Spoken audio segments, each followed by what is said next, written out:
Bonjour à tous, c'est Henri et aujourd'hui je vais vous expliquer pourquoi il est absolument primordial que vous travailliez en RAW et que vous traitiez vos photos. Voilà. Si vous voulez, en fait, j'ai parlé dans une vidéo, je ne sais plus, hier ou avant-hier, qu'une grave erreur c'était lors d'une prestation, de vider sa carte mémoire directement pour la donner à ses clients. Voilà. Alors pourquoi c'est une très très grave erreur et pourquoi ça vous plombe un business de faire ce genre de choses, ou alors ça vous cantonne à faire du bas de gamme, du low cost, du discount. Voilà. Si vous voulez, en fait, comment fonctionne l'appareil photo? Donc très rapidement, pour ceux qui ne le savent pas, vous avez votre appareil photo, il y a un capteur numérique dedans, il capte les images, il capte la lumière et donc il va capter l'image que vous êtes en train de prendre en photo. Ceci étant, il ne va pas directement l'enregistrer sur la carte mémoire. Il y a dans l'appareil photo un processeur d'image. Alors peut-être que ça vous parle, si je vous parle de chez Canon, c'est le processeur Digic, chez Nikon, c'est le processeur X-Speed, oui, X-Speed, voilà. Bref, on s'en fout un petit peu, mais il y a un processeur, un espèce de petit ordinateur qui va mouliner vos photos, qui va les rendre plus claires, moins contraste ou plus contraste, les couleurs plus saturées, enfin bref, il va traiter votre image, ensuite il va la compresser et l'enregistrer en JPEG. Voilà.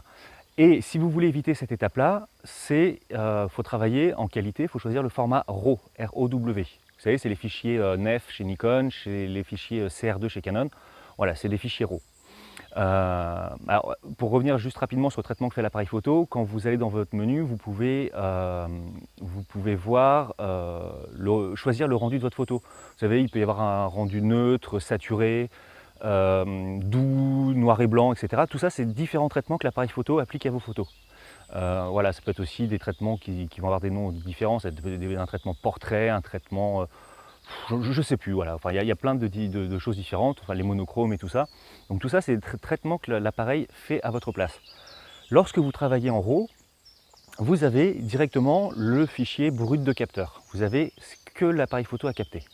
Et ensuite, ce fichier RAW, donc vous ne pouvez pas le lire avec n'importe quelle visionneuse d'image, vous ne pouvez pas l'imprimer, parce que c'est pas, en tant que tel, ce n'est pas une image, c'est vraiment les données des photosites du capteur. Donc pour ça, vous allez avoir besoin d'un logiciel spécifique. Donc le plus connu, ça reste Adobe Lightroom. Mais il y a aussi le logiciel de Phase One, Capture One, qui est très bon. Il y a DxO, voilà, il y en a Beeple, je crois qu'il a changé de nom d'ailleurs, qui existe aussi en gratuit. Bref, voilà, vous avez pas mal de logiciels qui vont vous permettre de traiter, d'interpréter, si vous voulez. Voilà, le traitement de la photo, c'est l'interprétation de l'image.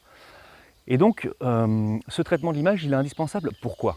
Alors d'abord, la première chose que vous ne savez peut-être pas, c'est que c'est un filet de sécurité qui est vraiment très utile pour un photographe, parce qu'en fait, si vous voulez, un fichier JPEG, un fichier image classique, il a une dynamique, c'est-à-dire la capacité de capter à la fois des tons très clairs et des tons très foncés, qui est beaucoup plus réduite que la dynamique du capteur en lui-même. Et donc le fichier RAW vous permet d'avoir un fichier avec l'intégralité de la dynamique du capteur. Donc, très concrètement, ça veut dire quoi? C'est-à-dire que si vous avez une photo qui est légèrement surexposée ou une photo qui est légèrement sous-exposée, il ne s'agit pas d'être complètement noir ou complètement blanc, mais si vous avez un petit problème d'exposition, ça se rattrape sans aucun souci sur un logiciel de traitement photo, de traitement RAW, type Lightroom, etc. Je crois, j'avais fait des essais, je crois qu'on peut récupérer jusqu'à 2 ou 3 diaphes, si ça vous parle. Donc 2 ou 3 diaphes, ça veut dire, un diaphe, c'est la quantité de lumière qui est multipliée par 2 ou qui est divisée par 2. Si on retire un diaphe, on divise la quantité de lumière par 2. Si on rajoute un diaphe, on multiplie la quantité de lumière par 2. Donc voilà, ça permet quand même de gérer des écarts d'exposition qui peuvent vous sauver la mise sur une photo où effectivement la mesure de lumière a été un peu mal faite, ou vous avez dû la prendre vite, etc. Donc la première chose, c'est que c'est un vrai filet de sécurité pour justement sauver quelques photos qui peuvent être légèrement un peu à l'ouest voilà, en termes d'exposition. Ça, c'est la première chose. La deuxième chose, c'est que ça va vous permettre d'avoir un rendu qui soit différent justement du rendu basique de l'appareil. Je ne sais pas si vous avez remarqué, si vous faites de la photo de mariage notamment, aujourd'hui il y a toujours dans tous les mariages 1, 2, 3, 4 personnes qui sont super bien équipées avec des réflexes haut de gamme. Le dernier mariage que j'ai fait, il y avait un gars qui avait, moi je travaille avec un D750, donc qui est un réflexe plein format chez Nikon, et le mec il avait carrément le D4, donc le modèle carrément au-dessus et tout, puis c'était limite si voilà, il n'était pas un petit peu hautain, parce que voilà, il avait un meilleur appareil que moi, il était tout content. N'empêche que quand j'ai montré mes photos mariées et puis quand il a montré les siennes, c'était pas tout à fait pareil. Voilà, ça c'est les mardis qui me l'ont dit après. Voilà, donc le fait d'avoir, je m'égare un petit peu, mais le fait d'avoir effectivement de traiter vos images, ça leur permet d'avoir un rendu qui vous est propre. Il vous est propre. En fait, le traitement d'image permet vraiment de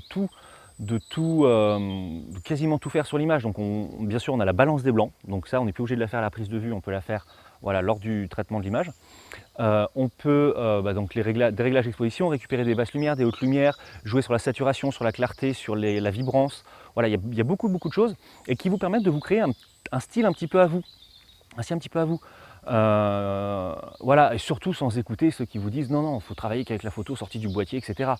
Qu'est-ce que vous croyez qu'à l'époque de l'argentique, toutes les photos avaient pile poil le même rendu, etc. Non, il y avait le type de pellicule qui jouait bien sûr, mais il y avait aussi le développeur tireur qui ajustait, qui tirait, il y avait même des moyens très élaborés de faire des effets, de changer un petit peu le rendu d'une image en argentique, sauf que comme c'était beaucoup plus confidentiel, on n'a pas l'impression, et il y a toujours des gens qui disent non, non, moi je travaille comme en argentique, je ne touche pas à ma photo.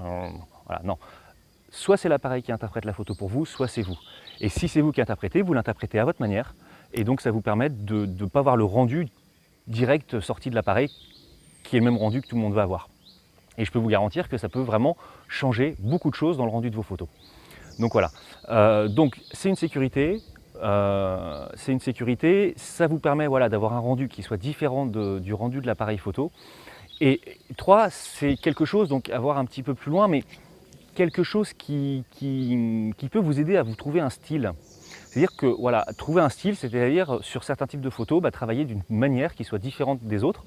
Et quand on travaille en photo, il n'y a pas que la prise de vue qui compte. La prise de vue est très très importante, mais il y a aussi le traitement, l'interprétation qu'on va faire de l'image derrière, le support aussi sur lequel on va le sortir.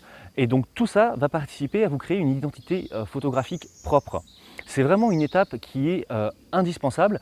Et d'ailleurs, vous pouvez regarder, les photographes qui ne traitent pas leurs images, ce sont toujours les low cost. Là, j'en ai un qui est pas très loin de chez moi. Le gars, il ne fonctionne qu'avec Groupon.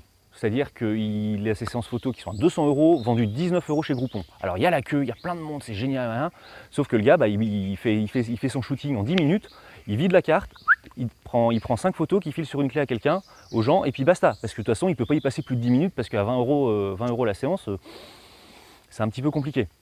Donc voilà. Mais si vous voulez vraiment trouver votre identité photographique, vous devez aussi passer par le traitement. Donc voilà, une sécurité lors de la prise de vue, qui vous permet voilà, un petit peu de marge de manœuvre, un petit peu de marge d'erreur. Avoir un rendu différent de l'appareil photo, vous aider à trouver votre style. Et puis le quatrième, je le dis en dernier, mais c'est pas du tout le moins important, loin de là, c'est quand vous prenez les gens en photo.